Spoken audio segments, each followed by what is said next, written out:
मेरे प्रिय शिष्यों, आप सभी का एक बार फिर से स्वागत है हमारे चैनल एक्सपी क्लासेस में।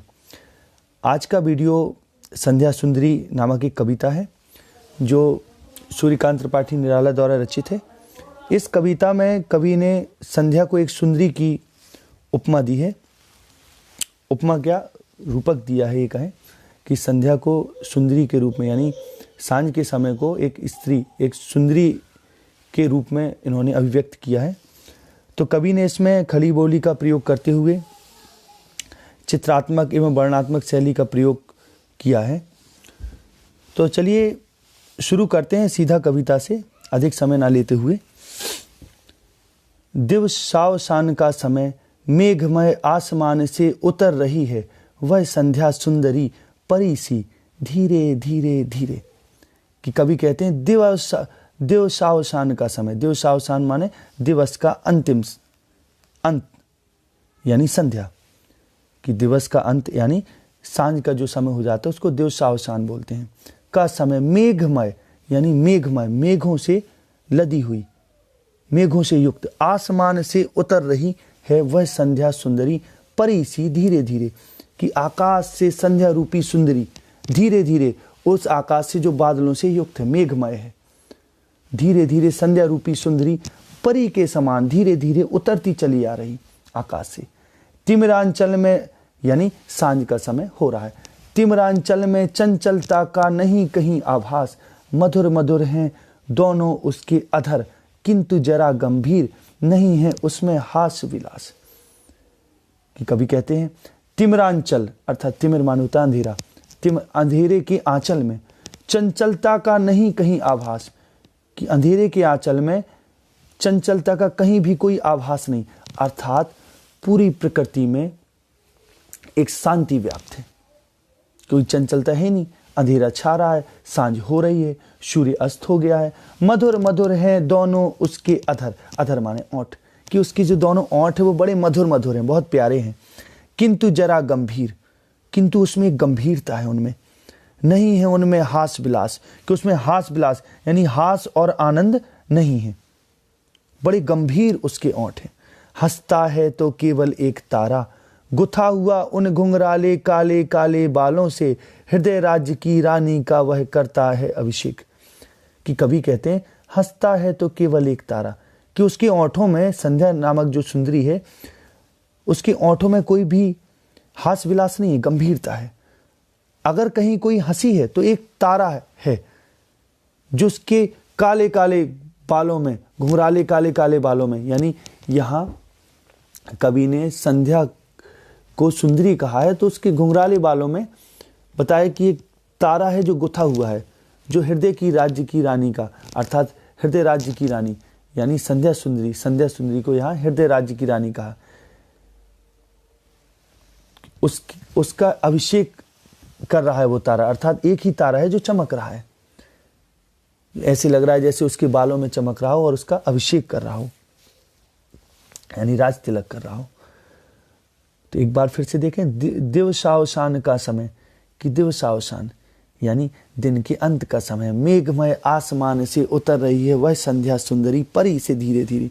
कि संध्या नामक सुंदरी अर्थात संध्या रूपी सुंदरी आकाश से, जो बादलों से युक्त आकाश है, उससे धीरे धीरे सांझ के अंतिम समय पर ये उतर रही है। तिमिरांचल में चंचलता का नहीं कहीं आभास। तिमिरांचल अर्थात अंधकार में, यानी अंधकार से भरे हुए आंचल, यानी संपूर्ण अंधकार में चंचलता का कहीं कोई आभास नहीं है, यानी सब जगह शांति है। मधुर मधुर हैं दोनों उसके अधर, की जो उसकी दोनों ओंठ है वो बहुत मधुर है। किंतु जरा गंभीर, लेकिन थोड़ा गंभीर है ओंठ, यानी एक गंभीरता लिए हुए नहीं है उसमें हास विलास, कि उसमें हास विलास अर्थात हास और आनंद उनमें नहीं है।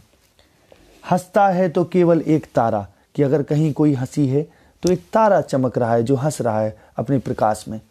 गुथा हुआ उन घुंघराले काले काले बालों से, कि संध्या सुंदरी के उन घुंघराले काले काले बालों से गुथा हुआ है। हृदय राज्य की रानी का वह करता है अभिषेक। कि हृदय राज्य की रानी यानी संध्या सुंदरी को हृदय राज्य की रानी कहते हुए वो कहते हैं कि उसका ही वो अभिषेक कर रहा है, उसका राज तिलक कर रहा है, अपने प्रकाश से उसके बालों को चमक प्रदान कर रहा है।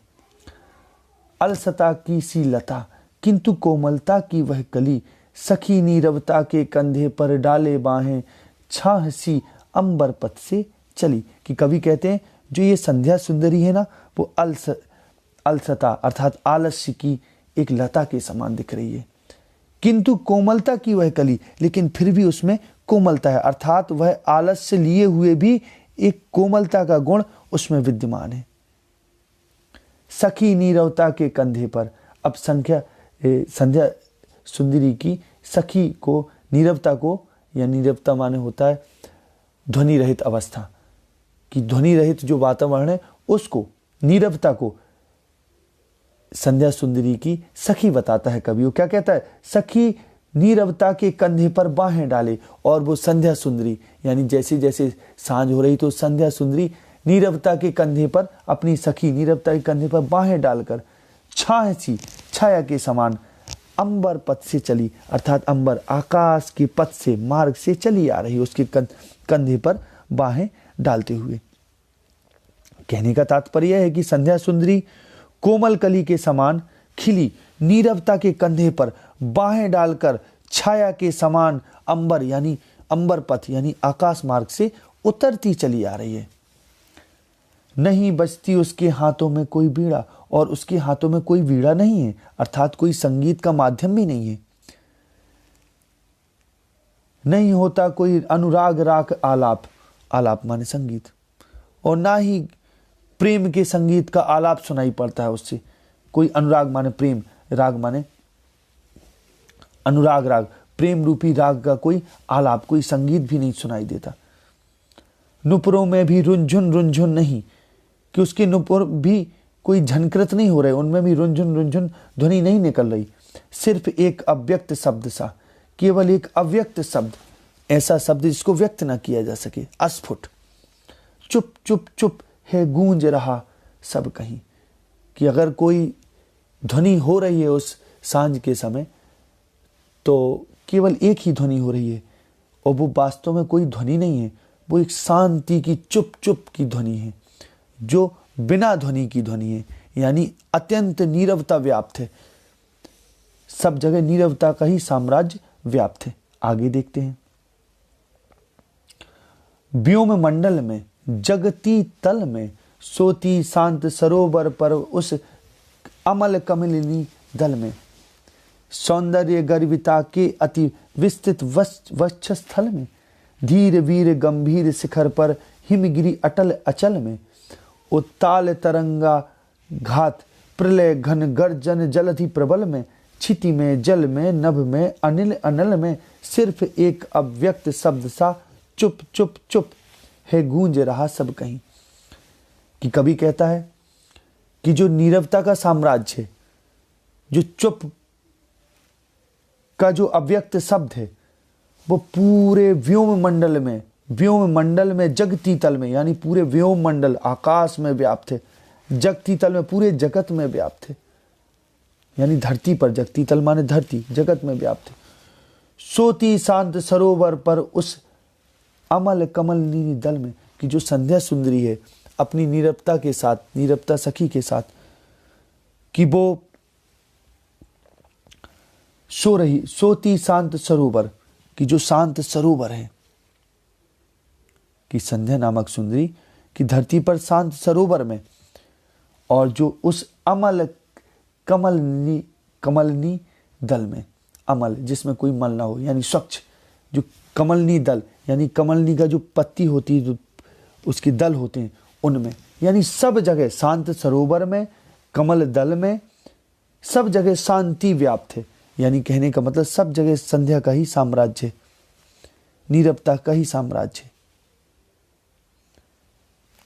सौंदर्य गर्विता के अति विस्तृत वक्ष स्थल में, कि सब जगह सौंदर्य गर्विता, अर्थात जो सौंदर्य गर्विता अर्थात सौंदर्य में इठलाती हुई नदी, सौंदर्य गर्विता का अर्थ हुआ सौंदर्य में इठलाती हुई नदी,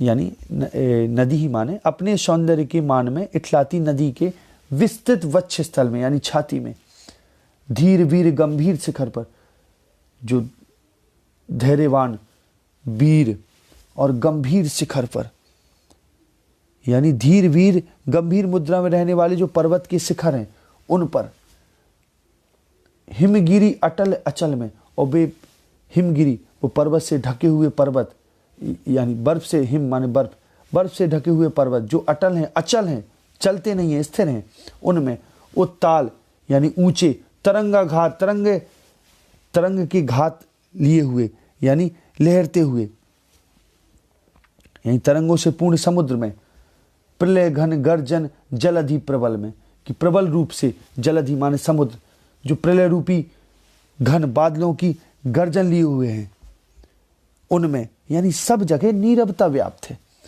एक अस्फुट ध्वनि व्याप्त है जो शांति की ध्वनि है।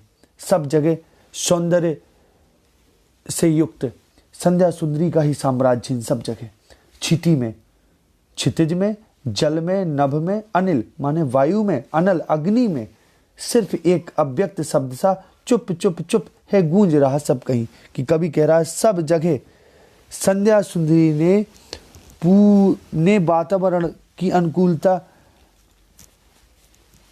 में, यानी वातावरण में एक नीरवता भर दी।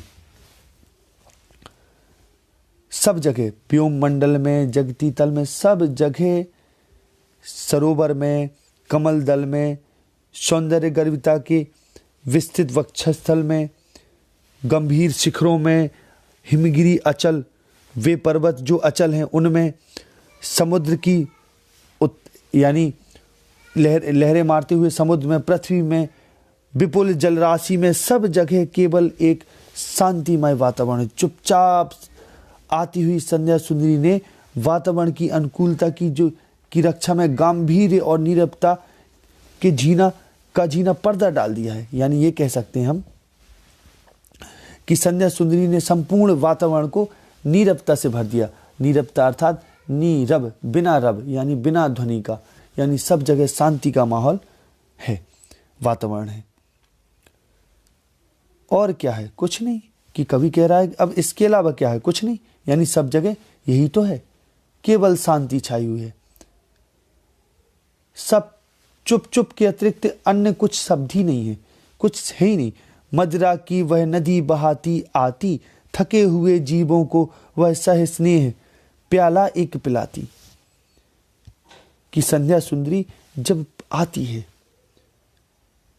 तो ऐसे लगता है जैसे मदिरा एक नशे की नदी को बहाती हुई चली आ रही हो। थके हुए जीवों को वो बड़े प्रेम पूर्वक वह नशा पिला रही है और प्याला, नशे का एक प्याला पिलाती है और सुलाती उन्हें अंक पर। यानी जब सांझ का समय जैसे ही बढ़ता चला जाता है तो जीवधारियों में, मनुष्यों में एक नशा सा छा जाता है और मनुष्य नींद के अधीन हो जाता है। तो संध्या सुंदरी वही नशा लेकर आती है और सबको नशा पिलाती है और सबको बड़े प्रेम पूर्वक प्याला, नशे का प्याला पिलाती है समस्त जीवों को, और उन्हें अपने अंक यानी गोद पर सुलाती है। दिखलाती फिर विस्मृति के अगणित मीठे स्वप्न, और उन्हें सुलाकर विस्मृति के अगणित माने बहुत सारे मीठे मीठे सपनों से उन्हें भर देती मनुष्यों को।